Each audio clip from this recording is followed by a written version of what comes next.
এটা চখাজি গ্রাম তো। চখাজি গ্রাম, বাতারন পঞ্চায়েত, হুগলি জেলার। তো আমাদের এই নতুন কৃষক বন্ধু রয়েছেন, ওনারা জ্যাকপট পদ্ধতিতে চাষ করেছেন।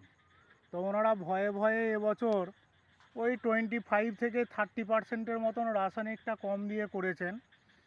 তো সেইটা আমরা বলি কি যে 60 থেকে 70% কম দেওয়ার জন্যে, কিন্তু সেটা ওনারা ভয়ে ভয়ে 70%ই দিয়েছেন, সে মানে 40% কমেতে যাননি। তো সেইটাতে দেখে ধানটার দিকে দেখুন, এর কাটি কিন্তু অসংখ্য কাটি হয়ে গেছে। আমার পাশাপাশি এইদিকে যে আপনার রয়েছে, এটা সম্পূর্ণ রাসায়নিক পদ্ধতিতে। তো এর গাছের সঙ্গে আমাদের এই দিকের গাছটা একটু দেখা, তো এই দিকের গাছটার একটা ডিফারেন্স বোঝা যাচ্ছে। এবার সেটা চাষি ভাইয়েরা নিজেরাই ওইটাকে বলবেন যে ওনারা কি এর থেকে ফিডব্যাক পেয়েছেন না পেয়েছেন। তো সেটা আপনি বলুন, আপনার নাম বলুন। নাম কৃষ্ণেন্দু দাস। আগে রাসায়নিক সারের থেকে জ্যাকপটটা দিয়ে মনে হচ্ছে যেন অনেকটাই ভালো, কাঠিও ভালো বেশি হয়েছে, আর গাছও খুব ভালো, পাশাপাশি জোনের থেকে গাছও ভালো হয়েছে। আচ্ছা, এইটা আপনাকে বলার জন্য শিখিয়ে দিইনি তো? না না না, আপনি নিজে প্র্যাকটিক্যাল চাষ করেন, নিজেই নিজে হাতে করেন তো? করে দেখে কি বুঝতে পারছেন যে পাশের জমি থেকে আমরা ডিফারেন্সটা হয়েছে? তো এটা আমাদের নজরেতে, আমি আপনাকে আগেও বললো কি যে এটা আমাদের নজরেতে আর একটু আপনি রাসায়নিকটা কম দিলে পরে ভালো হতো, কিন্তু প্রথম বছর বলে সেই জন্যই একটুখানি ভয়ে ভয়ে ওই 25% কমিয়েছেন। কিন্তু এটা যদি আপনি 40% কমাতেন, তাহলে গাছটা আপনার আরও সলিড হতো, কাঠি কিন্তু আপনার এইরকমই থেকে যেত। এটাতে কিন্তু পাতাটা একটু বেশি হয়েছে। তো গাছ অ্যাকচুয়ালি যত পাতা আপনার চওড়া কম হবে, তার কিন্তু ফলনটা বেশি হবে। এবং এইটা দেখুন, এর পাতা কিন্তু সোজা একদম ঠাড়ো হয়ে আছে, গাছের জুত আছে, জমি বুঝে গেছে, কিন্তু তার সত্ত্বেও দেখুন পাতার ডগ একদম সোজা। কিন্তু পাশের এই জমিটা দেখুন, এর পাতা শিশিরের সময় সকালবেলা এসে দেখবেন যে নুয়ে গেছে, কিন্তু এইটার এত এইরকম গাছটা হওয়ার পরও এ কিন্তু পাতা শিশিরের বয়াতে নুইবে না, একদম সোজা হয়ে থাকবে। আচ্ছা, এবার এটা দেখুন, আপনি এই ঝাড় কাটি গুনবেন, এটা কাটি গুনুন না,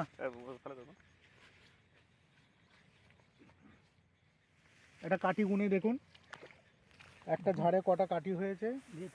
কমা ঝাড় দেখি গুনুন আপনি। হ্যাঁ, কেননা বেশি বড় ঝাড় গুনে শেষকালে বলবে যে না, বড় ঝাড়টাকে গুনে এখন লোককে। হ্যাঁ, গুনুন। 1 2 3 4 5 6 7 8 9 10 11 12 13 14। 14টা কমা ঝাড়েতে। আর ওই পাশেরটাতে গুনলে পরে ওটা 22-24টা কাঠি হবে। তো আপনি দেখবেন যে ওই 14টা কাঠি, ওইটা যে ঝাড়টা দেখছেন 14টা কাঠি কিন্তু আপনার উঠবে। ওইটা থেকে পড়ার মতন কাঠি কিছু আছে দেখলেন? এবং এইটা তো আপনার ক তারিখে রুয়েছিলেন? এটা 14 তারিখ, 14ই মাঘ। 14ই মাঘ মানে আজকে 1 মাস 38 দিন হচ্ছে, 38 দিন হচ্ছে মোট। 38 দিন বয়স হচ্ছে। 38 দিন বয়স হচ্ছে। 38 দিন বয়স হচ্ছে। আমাদের মোটামুটি 55-60 দিনের মাথাতে আপনার গলগলে থোড়ে শিরকাঠিগুলো দেখছি একটু গোল হয়ে গেছে। বীজটা বোধহয় 42-43 দিনের বীজ ছিল নাকি, না একটু বেশি হবে? না না, ওর থেকে বেশি। 42-43 দিনের বীজ বলে সেই জন্য আপনার এগুলো কাঠিগুলো, মানে যেগুলো আপনি গোছটা দিয়েছিলেন সেই শিরকাঠিগুলো আপনার গোল হয়ে গেছে। কিন্তু পাঁচ কাঠির সংখ্যা আপনার দেখুন প্রচুর, কিন্তু পাঁচ কাঠি রয়েছে। এই ঝাড়গুলো, এগুলো আপনার 18-20টা করে এমনি পাঁচ কাঠি রয়েছে। দেখুন কটা উঠবে, 1টা 2টো 3টে 4টে, আমি ছোটো কাঠিগুলো কিন্তু গুনছি নি, 4টে 5টা 6টা 7টা 8টা 9টা 10টা 11টা 12টা 13 14 15 16, 16টা শীষ আপনার এইটাতে উঠবে। ওইটাতে যেরকম আপনি 14টা গুনলেন, আমাদের একটা ক্যালকুলেশন আছে, আমিও ধরুন চাষ করছি, দীর্ঘদিন ধরেই বড়ো চাষ করি। একটা ক্যালকুলেশন আছে আমাদের, লোক বলে যে আমার 40টা কাঠি হয়েছে, কেউ বললে যে আমার 36টা কাঠি হয়েছে। আরে বাবু 36-40টা কাঠি তোর হয়েছে, শীষটা ফলার সময় দেখেছিস কি কটা শীষ তোর উঠেছে? ওই 13-14টা কিছু, 12 আমাদের হিসেবে যদি 14 থেকে 16টা জমিটায় গড় কাঠি হয়, আপনি 10টা ঝাড় গুনবেন, 10টা ঝাড়েতে যদি 14 আর 16 করে কাঠি হয়, সেই ধানটা আপনার 18 থেকে 20খানা ধান হবে। যদি 12 থেকে 14টা হয়, 16 বস্তা থেকে 18 বস্তা ধান হবে। মানে এবার সেইটা, হ্যাঁ 12টা শীষ উঠলে 12টা থেকে 14টা ধরুন, গড় যদি 12-14টা মানে গড় ধরুন 13টা, আচ্ছা আচ্ছা। গড় যদি 13টা হয়, হুম। 13টা শীষ উঠলে পরে আপনার 16 থেকে 18 বস্তা ধান হবে। হুম। আচ্ছা, এবার 16 থেকে 18 এই 2 বস্তার ডিফারেন্স কেন বলছি? আপনার জমিটাতে জৈব উপাদান কি আছে সেইটার উপর নির্ভর করবে ধানের পোস্টাইটা। এবার আপনি শুধু রাসায়নিক দিয়ে যদি ধানটাকে 14-16টা কাঠিটাকে তুলে ফেললেন, কিন্তু সেইটার ধানটার পোস্টাইটা অতটা হবে না। জৈব দিয়ে আপনি চাষ করলে পরে দেখবেন যে আমার সারের কথা বলছি না, যে আমার জ্যাকপটটা সেটা একটা জৈব, বা আমাদের যে হিউমিক বলটা রয়েছে হুম। মানে এগ্রিভিটা গোল্ড যেটা, সেইটাও আমাদের ওতে কি রয়েছে, হিউমিক আছে। হিউমিক মানে গোবর সারে যেটা দিয়ে কাজ হয় আপনার, আচ্ছা। সেই হিউমিক আছে, অ্যামিউনিক আছে, ফালবিক আছে, সিলিকন আছে, মানে যত রকম আপনার খনিজ মানে জৈব উপাদানগুলো মানে মাটিতে যেগুলো থাকার দরকার সেইগুলো কিন্তু সব ওতে রয়েছে।